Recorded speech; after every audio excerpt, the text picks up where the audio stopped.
গণ অভ্যুত্থানের কৃতিত্ব কোথায়? গণ অভ্যুত্থানের ক্রেডিট কোথায়? তাহলে এই ইঞ্জিনিয়ারিং হওয়া এই নির্বাচন এটা তো বাতিল করে আবার নতুন করে নির্বাচন হওয়া উচিত। এই এত মানুষের মৃত্যু, রক্ত, শেখ হাসিনার বিদেশে পালায় যাওয়া সবকিছু তো তাহলে বৃথা, নিষ্ফল একটা জিনিস হয়ে গেল। খুবই অবাক করা কথা, জাতীয় নির্বাচনে ইঞ্জিনিয়ারিং ঠেকানো যায়নি। তো তাহলে কি দাঁড়াচ্ছে? পার্থক্য কোথায়? 5ই আগস্টের পট পরিবর্তনের আগে শেখ হাসিনার 3টা নির্বাচন নিশ্চয়ই ভালো নির্বাচন না। ইঞ্জিনিয়ারিং মানে কারসাজি করা, নানা রকম। তো সেই নির্বাচনের সাথে যদি 5ই আগস্ট পরবর্তী নির্বাচনও ইঞ্জিনিয়ারিং হয়, তাহলে সেই ইঞ্জিনিয়ারিং নির্বাচনটাই ভুয়া, পার্লামেন্টটাও ভুয়া। তাহলে নাহিদ ইসলাম নিজে এমপি, এটাও ভুয়া। অনেকে বলেও তো যে আসলে সে জেতে নাই। ডাক্তার শফিকুর রহমান, সেও জেতে নাই। বিএনপিরও কেউ কেউ আছে বড় মাপের না, আমি বড় মাপের দুইজনের নাম বললাম। তাহলে এই বক্তব্যের মধ্য দিয়ে এটা সবচেয়ে পুলকিত হবে কারা, আনন্দিত হবে কারা? আওয়ামী লীগ। আওয়ামী লীগ বলবে যে আমাদেরকে এই নির্বাচনে আমরা জাল জালিয়াতি করি, নিরপেক্ষ তত্ত্বাবধায়ক সরকারের দাবি মানি না বলে সব নির্বাচন ভুয়া। তো তোমরা তো একটা অন্তর্বর্তী সরকারের অধীনে নির্বাচনটাই তোমরা ভালো করতে পারোনি, তাহলে তোমরা কিসের জন্য আন্দোলন করছো?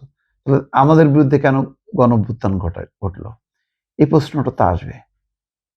আজকে এই কথাটা আওয়ামী লীগ মাঠে নেই, আওয়ামী লীগ পালায় আছে। যদি নাহিদ ইসলাম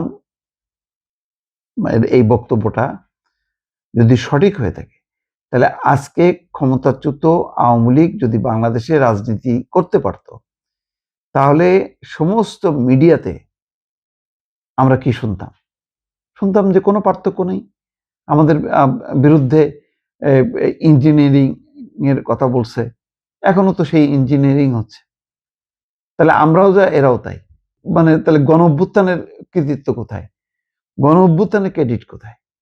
তাহলে এই ইঞ্জিনিয়ারিং হওয়া এই নির্বাচন এটা তো বাতিল করে আবার নতুন করে নির্বাচন হওয়া উচিত, তাই না? কথাটা কি দাঁড়ালো? এটা তো পুরো পরিবর্তনটাকে, এই 5ই আগস্টের পট পরিবর্তনটাকে অপমানিত করা হলো, গণ অভ্যুত্থানের চেতনাকে ধূলিসাৎ করা হলো। একটা নির্বাচন হয়েছে, নির্বাচনের ত্রুটি বিচ্যুতি এক কথা, কিন্তু আপনি যদি এই নির্বাচনটাকে ইঞ্জিনিয়ারিং বলে দেন যে ঠেকানো যায়নি, তাহলে তো এর চেয়ে বড় আর মানে দুঃখজনক এবং বেদনাদায়ক আর হইতে পারে না। তার মানে এই এত মানুষের মৃত্যু, রক্ত, শেখ হাসিনার বিদেশে পালায় যাওয়া সবকিছু তো তাহলে বৃথা, নিষ্ফল একটা জিনিস হয়ে গেল। কারণ এই নির্বাচনটাই তো ছিল আসল। আমি তো বারবার বলি যে আমি সংস্কার বুঝি না, আমি বুঝি যে একটা ফ্যাসিজমের হাতে ছিলাম, সেই ফ্যাসিজমের অবসান ঘটছে, দেশ মুক্ত হয়েছে, দেশের গণতন্ত্র মুক্তি পেয়েছে, মানুষ এখন কথা বলার স্বাধীনতা পেয়েছে, সভা সমাবেশ করার অধিকার পেয়েছে।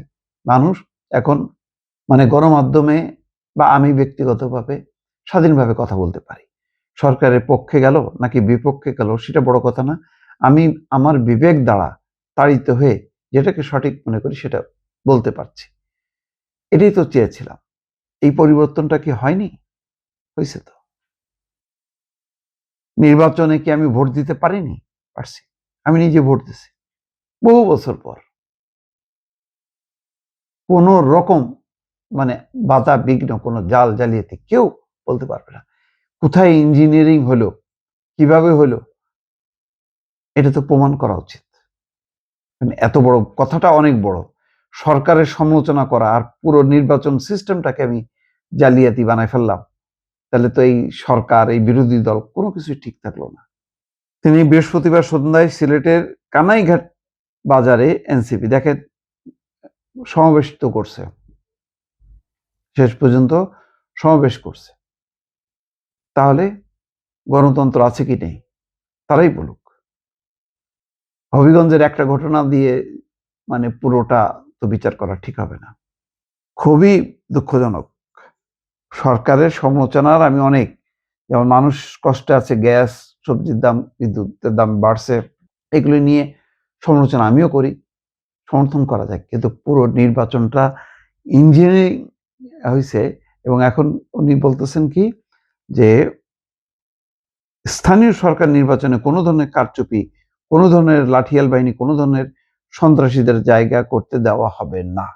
হবে স্থানীয় লোকাল নির্বাচন তো হুট করে আপনি একেবারে অসাধারণ করবেন তা তো না। লোকাল নির্বাচনে অনেকগুলো শক্তি কাজ করে, সব শক্তিগুলোকে নিয়ন্ত্রণ করা যাবে তা না। বিষয়টা হলো সরকারের রাজনৈতিক উইলটা কি, কমিটমেন্টটা কি। সেই কমিটমেন্ট অনুযায়ী কিন্তু কেউ প্রতিবাদ করেনি যে দলীয় নির্বাচনের বদলে এটা নির্দলীয় নির্বাচন হবে। ভালো উদ্যোগ। এখন এটা সরকার, প্রশাসন, রাজনৈতিক দল, প্রার্থী সবারই চ্যালেঞ্জ যে নির্বাচনটা ভালো হয় কিনা। এখন ওই মানে জাতীয় নির্বাচন মানে ইলেকশন ইঞ্জিনিয়ারিং হয়েছে, ওইটার সাথে যদি এটাকে ট্যাগ করে আলোচনা করা হয়, এটা সঠিক আলোচনা হবে না।